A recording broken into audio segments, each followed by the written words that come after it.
চাকরি স্থায়ীকরণের দাবিতে সড়ক অবরোধ করে বিক্ষোভ মিছিল করার সময় আউটসোর্সিং কর্মীদের ওপর জল কামান ও সাউন্ড গ্রেনেড নিক্ষেপ করে পুলিশ।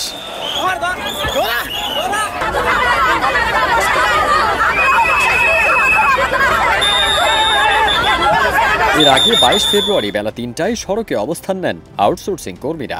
আমাদের দাবি একটাই, আমাদের কন্ট্রাক্টর বাতিল করে আমাদের সরকার আমার মাস চালু করুক, আমাদের যেভাবে আমার সরকার আন্ডারে নিয়ে আসুক, আমরা দালালের আন্ডারে থাকতে চাই না। অবরোধকারীরা উত্তেজিত হয়ে দাবি না মানা পর্যন্ত তারা সড়ক না ছাড়ার হুঁশিয়ারি দেন। আন্দোলনকারীদের মধ্যে রয়েছেন সরকারি স্বায়ত্তশাসিত দফতর, অধিদপ্তর, সব প্রতিষ্ঠানের আউটসোর্সিং প্রকল্পের কর্মকর্তারা। তাদের দাবি চাকরি স্থায়ী করার।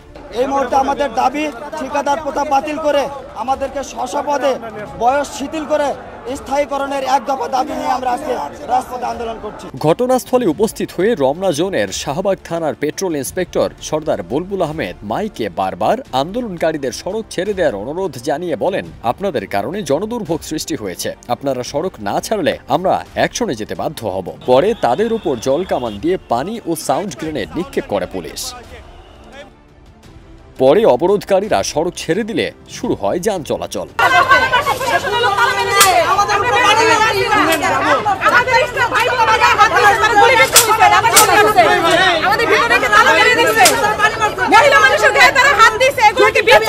যে আউটসোর্সিং যারা আছে সারা বাংলাদেশ থেকে আসছে এখানে 2000-এর মতো, তো ওনারা সকাল থেকে ছিল কেন্দ্রীয় শহীদ মিনারে। ওখানে আমরা কিছুই বলি না, ওরা বলছে ঠিক আছে, ওরা ওদের আন্দোলন বা দাবি দেওয়া আছে চালা। পরে দুপুরের দিকে চলে আসবে প্রেস ক্লাবে।